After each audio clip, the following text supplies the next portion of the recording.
Bonjour à tous, je m'appelle Marie Morard et je vais vous faire un petit topo de médecine interne sur les acrosyndromes.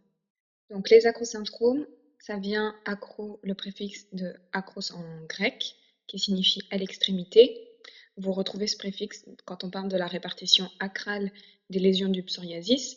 C'est des plaques de psoriasis qu'on va retrouver à toutes les extrémités des membres, donc on a les coudes, le dos des mains. C'est également ce qu'on retrouve dans l'acromégalie. Vous vous souvenez que les acromégales, un des signes, c'est qu'au bout d'un moment, ils arrêtent de porter leur alliance parce que les mains grandissent tellement qu'ils ne peuvent plus la mettre. C'est également l'acromion, qui est vraiment la pointe à l'extrémité de la scapula et qui va dominer la coiffe des rotateurs.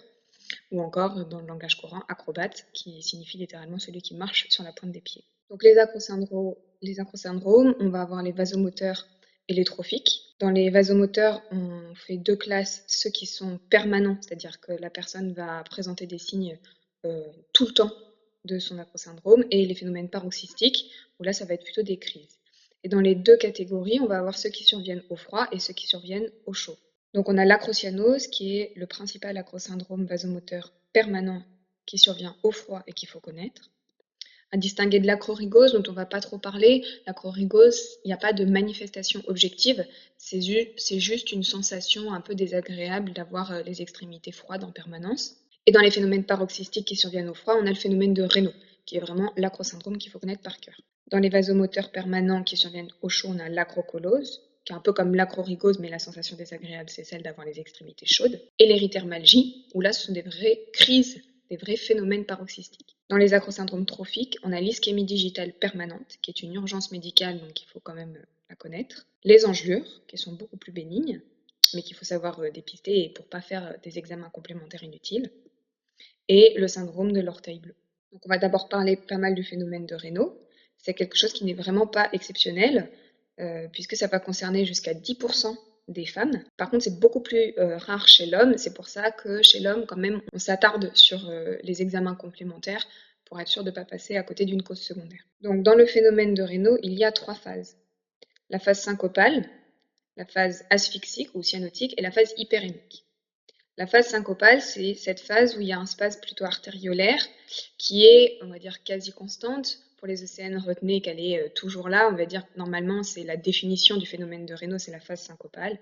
Il y a de rares fois où il n'y a pas cette phase-là. Donc les doigts sont vraiment très très blancs. On dit en cire de bougie, exsangue ou des doigts de cadavre.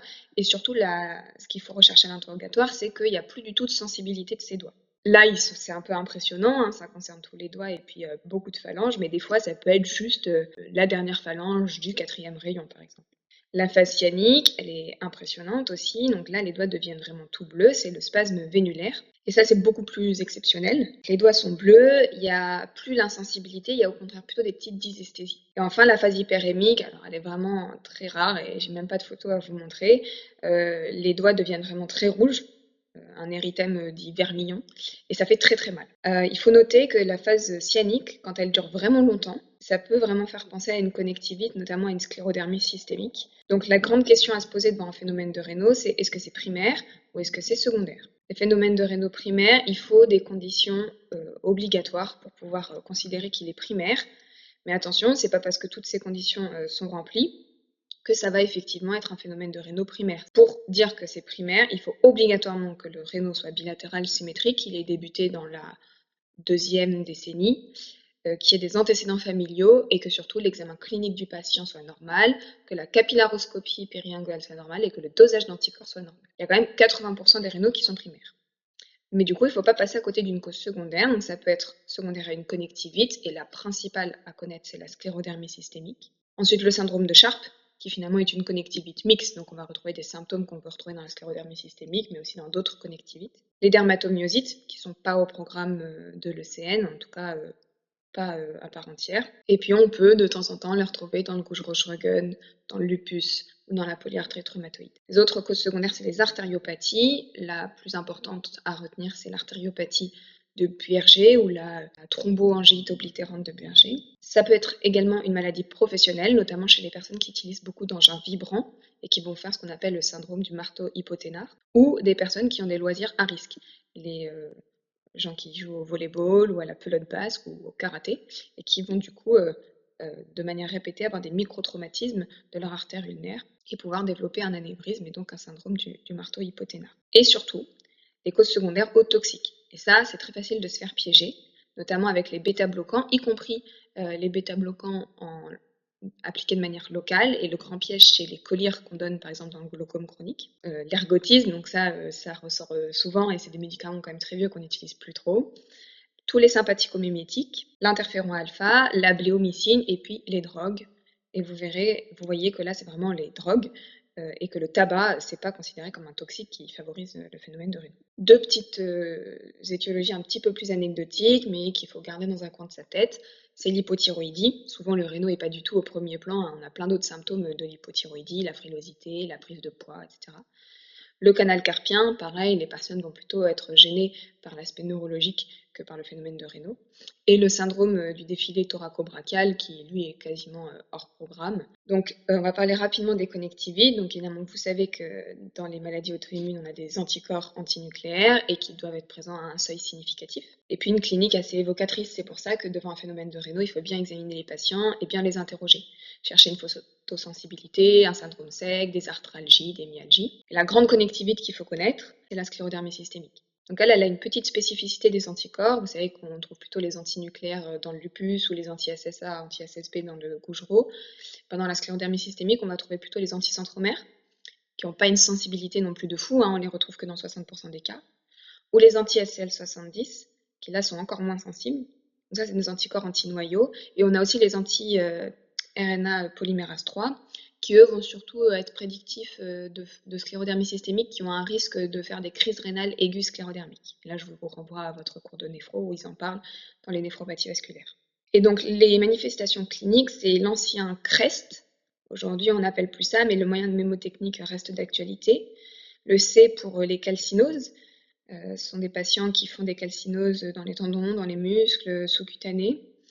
Le phénomène de Raynaud, bien sûr. Le reflux gastro-œsophagien. La sclérodactylie, on va voir une petite photo après. Et les télangiectasies. Et donc finalement, les télangiectasies, c'est facile à retrouver. Hein, c'est ces petites taches rouges qu'on retrouve sur la peau. Dans la sclérodermie systémique, elles sont plutôt au niveau des doigts ou en péribuccal. Donc c'est important de les rechercher devant un phénomène de Raynaud. Et on va aussi avoir des lésions pulpaires, hypertension pulmonaire et des atteintes d'organes. C'est pour ça qu'on vous parle aussi de la sclérodermie systémique, par exemple dans les troubles moteurs de l'œsophage, parce que ça peut donner vraiment des troubles moteurs de l'ensemble du tube digestif. La sclérodactylie, c'est ça qui va permettre de définir si la sclérodermie systémique est limitée ou diffuse. Si elle touche que l'extrémité des doigts, donc en dessous des métacarpophalangiennes, c'est une sclérodermie systémique limitée. Et quand ça va toucher le tronc, on va considérer que c'est une sclérodermie systémique diffuse. Et ensuite, les petits indices supplémentaires, c'est que dans les formes limitées, on va plutôt retrouver les anticorps anticentromères et ces formes-là qui peuvent faire des hypertensions pulmonaires, alors que les anti-SCL70, c'est plutôt les formes diffuses avec les atteintes d'organes, bien que l'hypertension pulmonaire, on puisse aussi la retrouver dans la sclérodermie systémique diffuse. Et donc, la capillaroscopie périingale, pourquoi on l'a fait devant tout phénomène de Raynaud? Parce qu'il y a des lésions qui apparaissent vraiment très tôt, c'est-à-dire que la sclérodermie systémique, ça débute vers 30-50 ans, et ça débute par un phénomène de Raynaud.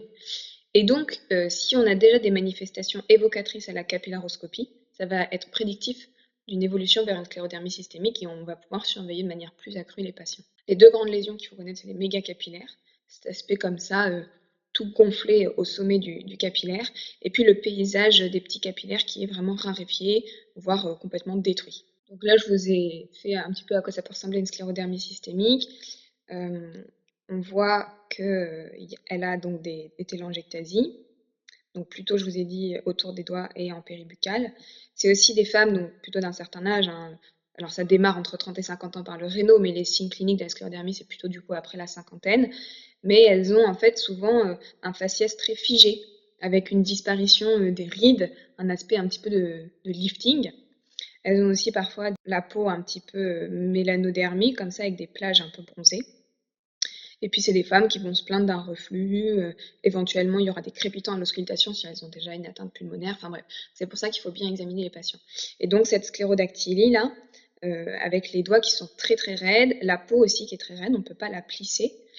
Et souvent, les symptômes, ça va être j'arrive plus à ouvrir une bouteille, ils perdent en dextérité, ils disent que leurs doigts sont un peu comme, ils sont limités dans la motricité fine, quoi. Voilà, donc du coup, devant tout phénomène de rénaux qui consulte, il faut absolument examiner à fond les patients, les interroger, regarder bien tous les traitements et savoir s'ils prennent des drogues, et surtout toujours un dosage des anticorps antinucléaires et une capillaroscopie, même si ça a l'air d'être un phénomène de rénaux très primaire. Et en plus, si c'est un rénaux unilatéral, on fera un Doppler des artères des membres supérieurs, notamment pour le problème des artériopathies. Donc ça, c'est les grands drapeaux rouges. C'est le phénomène de rénaux qui survient chez l'homme, qui débute après 40 ans. Hein, ça, c'est très évocateur d'une sclérodermie systémique. Normalement, un rénaux, c'est la femme jeune, la vingtaine. Chez quelqu'un qui n'a aucun antécédent familial, qui a un loisir ou des métiers à risque, là, il faut craindre le syndrome du marteau hypothénare, qui prend des médicaments qui nous font penser à un rénaux, qui ont des cliniques très évocatrices. Donc pour la sclérodermie systémique, c'est les télangiectasie, même s'il n'y en a qu'une seule, les doigts boudinés ou l'ulcération digitale. Et puis la manœuvre d'Allen anormale, ça va dépister les artériopathies distales. Donc tous ces drapeaux rouges, là, c'est des rénaux secondaires jusqu'à preuve du contraire. C'est des gens chez qui il va falloir tous les ans les réexaminer, refaire un dosage d'anticorps, refaire une capillaroscopie. Donc ça, c'est la manœuvre d'Allen. Vous savez que c'est un test qui va donc observer la recoloration des doigts après l'occlusion manuelle des artères du poignet. Donc on comprime l'artère radiale et l'artère ulnaire au poignet. Le patient fait les mouvements de pompe là, comme ça, pour vider la main qui devient toute blanche. Et ensuite, à la levée de la compression d'une artère, on peut estimer la perfusion d'aval et démasquer les endroits hypoperfusés. Donc ensuite, dans le phénomène de rénaux, on a aussi les artériopathies à encaisser. C'est un rénaux qui peut être unilatéral, mais parfois aussi bilatéral si on a une artériopathie symétrique. Il faut du coup bien chercher l'époux, prendre la tension artérielle aux deux bras et faire une manœuvre d'Allen. Il faudra aussi rechercher donc ce syndrome du marteau hypothénare, surtout dans des facteurs professionnels ou de loisirs favorisants. Donc comme c'est un anévrisme de l'artère ulnaire, ce sera une masse qui sera pulsatile au poignet. Et l'artériopathie un petit peu originale à connaître, c'est le BRG. C'est une maladie qui va toucher plutôt l'homme jeune. Alors, le grand facteur de risque, c'est le tabac, mais souvent, c'est des hommes plutôt jeunes qui n'ont pas trop d'autres facteurs de risque cardiovasculaires. Les autres symptômes qu'ils peuvent avoir, c'est qu'ils peuvent faire des ischémies des extrémités, puisque c'est vraiment une artère qui est malade, et ils font aussi des thromboses veineuses superficielles. Et donc, au Doppler, ils ont des artériopathies très distales, donc des atteintes de l'artère radiale, de l'artère ulnaire, ou du trépied jambier, artère fibulaire, tibiale postérieure et tibiale antérieure. Donc c'est pas mal d'aller faire les pieds, les poux pédieux aussi. Donc ça c'est un BRG. En vrai, la clinique est assez pauvre, hein. Il faut juste bien essayer de ne pas passer à côté d'une ischémie. Donc justement, on va en parler de l'ischémie digitale permanente, qui est un acrosyndrome trophique. Donc là, typiquement, ça doit être une sclérodermie, hein. Vous voyez les doigts boudinés. On voit même une petite télangiectasie ici. Et donc voilà, c'est nécrotique, hein. Le doigt, il est très froid, cyanosé, algique, cyanique depuis plusieurs jours. Et ensuite, là, il y a la nécrose bien noire qui apparaît. Donc ça, c'est quelque chose qu'on peut retrouver dans le BRG, mais aussi dans la sclérodermie systémique, en tout cas dans des artériopathies digitales. Ça peut évidemment se retrouver dans des cardiopathies emboligènes, dans la cryoglobulinémie ou les maladies des agglutinines froides. C'est une urgence, hein, la nécrose, on récupère ce doigt, donc il faut absolument hospitaliser ces patients. On va rapidement parler de l'érythermalgie, qui est donc un petit peu le rénaux du chaud. Les extrémités sont très rouges, très chaudes, et ça fait très très mal, avec une sensation de brûlure intense. Là, c'est le petit diagnostic différentiel, c'est l'acrocolose, c'est juste une sensation un petit peu désagréable, où on a l'impression que les extrémités sont chaudes, et ça survient plutôt dans des contextes de neuropathie. Et c'est des accès brutaux, c'est vraiment des crises, c'est paroxystique. Et ça, les gens sont très calmés, ils mettent les mains dans l'eau très fort. Les grandes étiologies qu'il faut connaître, on va dire la grande étiologie, c'est le syndrome myéloprolifératif. Donc bien regarder l'énumération formule sanguine des patients. Après l'hyperthyroïdie, c'est pour ça qu'on fait souvent une TSH aussi devant ces symptômes-là. Et puis un peu plus anecdotique, ça peut être un lupus, ça peut être une intoxication aux métaux lourds, ou de la iatrogénie toujours. Et de manière vraiment très exceptionnelle, et là c'est la grosse opposition au rénaux, c'est la forme primitive. C'est pour ça que vraiment les examens complémentaires, là la numération formule sanguine, la TSH, voire les anticorps, c'est indispensable. Le traitement, c'est essentiellement l'aspirine, surtout dans les syndromes myéloprolifératifs.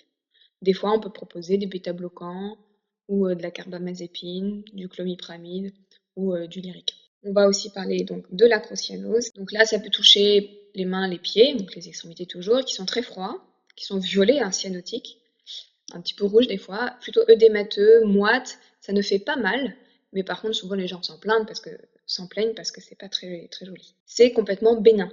Après, il ne faut pas passer à côté d'une cyanose permanente, hein, comme on vient de voir dans l'ischémie digitale permanente. Il n'y a pas lieu de faire d'examen complémentaire, il n'y a aucun traitement médicamenteux, c'est juste des mesures de protection contre le froid. Et ça va toucher plutôt les femmes très minces voire sous-alimentés. On vous en parle des fois dans le chapitre sur l'anorexie. Donc voilà, un IMC bas, c'est assez favorisant, c'est bénin. Donc on va pas faire grand-chose. Par contre, c'est pas pour autant qu'il faut pas s'intéresser du coup au contexte.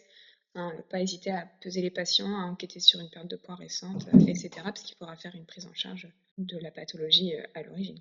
Et donc c'est aussi les patients qui vont faire pas mal d'engelures. C'est le même terrain finalement. Et là, c'est un acrosyndrome trophique. Donc, les engelures, c'est un trouble trophique.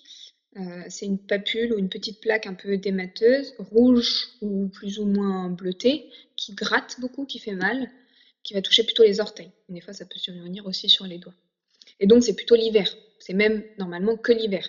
Les engelures qui surviennent l'été, c'est pas du tout évocateur d'engelures, donc il faut rechercher les causes secondaires plutôt. Ça se résout spontanément. Après, comme les patients sont très gênés, des fois, on peut proposer des traitements symptomatiques et c'est les dermocorticoïdes.